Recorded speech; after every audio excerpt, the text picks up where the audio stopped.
Alright guys, so welcome back to another comic review from another book sent to me by my good friend Chris. Chris, know you're watching, thank you so much.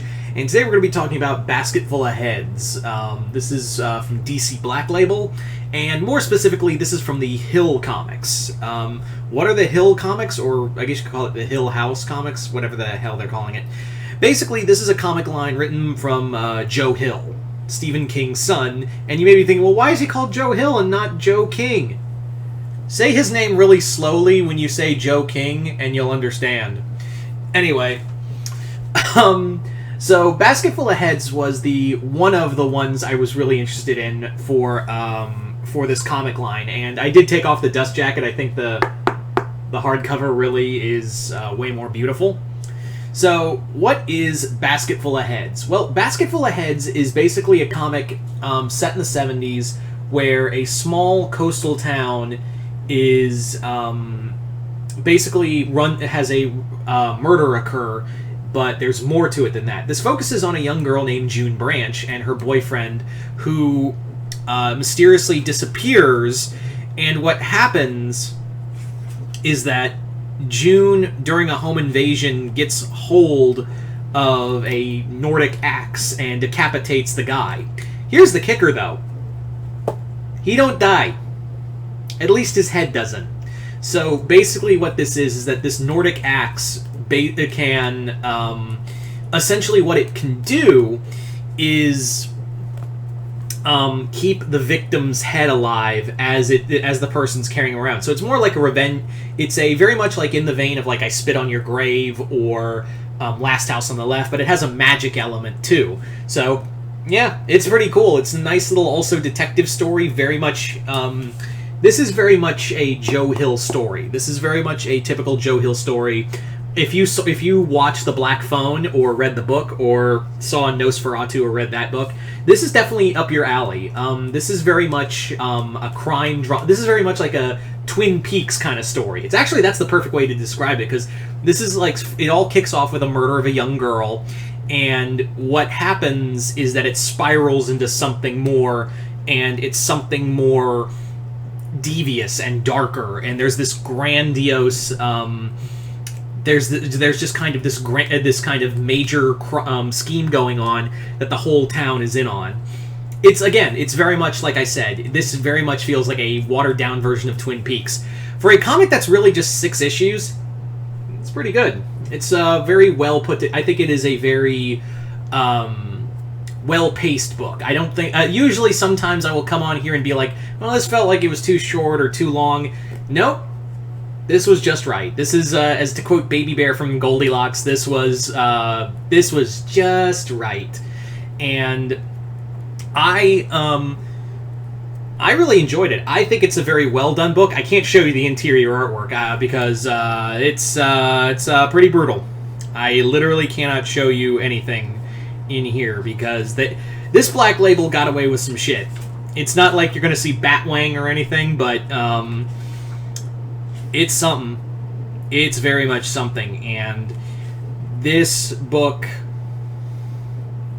you really follow June. Like I said, June's the main character, but June in here, she is not like some go-getter, like, I'm gonna figure out what's going on. No, she's scared out of her mind, and now has the only thing to protect herself is an axe that can keep people's heads alive, and they still talk to her and taunt her, and it's all the victims, and she's carrying it around because each person has like a different piece of the story as she's looking for her boyfriend, who's a cop who's gone missing. Yeah, this story is heavy. This story gets really heavy at points because it's not just a it's a crime drama, but it has a supernatural element that is brutal. It's dark, and there's some hope to it too. Hill took a lot of notes from his dad in that. What's the point of doing what is the fucking point of doing a horror novel if there's not like light at the end of the tunnel? Yeah, that's the thing too. It's like I will sometimes like oh fuck you, some like a fuck you ending if the movie is just right. But usually I don't like those movies because after all that trauma, all that bullshit the character goes through, you want to see him be happy. That's kind of the thing, like what Mike Flanagan said when he originally wanted to do the ending that, and spoiler for Haunting of Hill House, get it, Joe Hill, Hill House, yeah, whatever. But yeah, at the end of that movie, the end of that series, it was supposed to be like, the original ending was all the kids don't realize it, but they're still trapped in the house, even though they think they have a happy ending. And Flanagan thought about it, was like, no, I'm not going to do that. I'm like, that would literally be the biggest fuck you ending to the entire show, and after everything we put these characters through would be unfair. And that's what I like about this. There is a good ending, but it's an ending, and it's a sweet one, but there's some shit you got to get through to get to it. Like, that's all I'm gonna say. There is some major twists and turns. This comic is brutally violent, and again, you really do follow June as she's just cycling down the sanity drain further and further down, and it just keeps going. And it is, you feel bad for this girl because she didn't ask for this. All she wants to do is find her boyfriend and just get out. She has no idea what anyone wants about this, how this whole thing started, but here she is being thrown into this whole thing, and her sanity is just kind of dropping with every swing of that axe. So, do I recommend Basketful of Heads? Oh yeah. If you really like horror, if you are a horror fan, or if you are a major fan of Joe Hill's work, and you haven't read any of the comics yet, I'd say give this a shot. This is definitely the first, because this was, I think, one of the major ones announced along with the Dollhouse. I haven't read that one.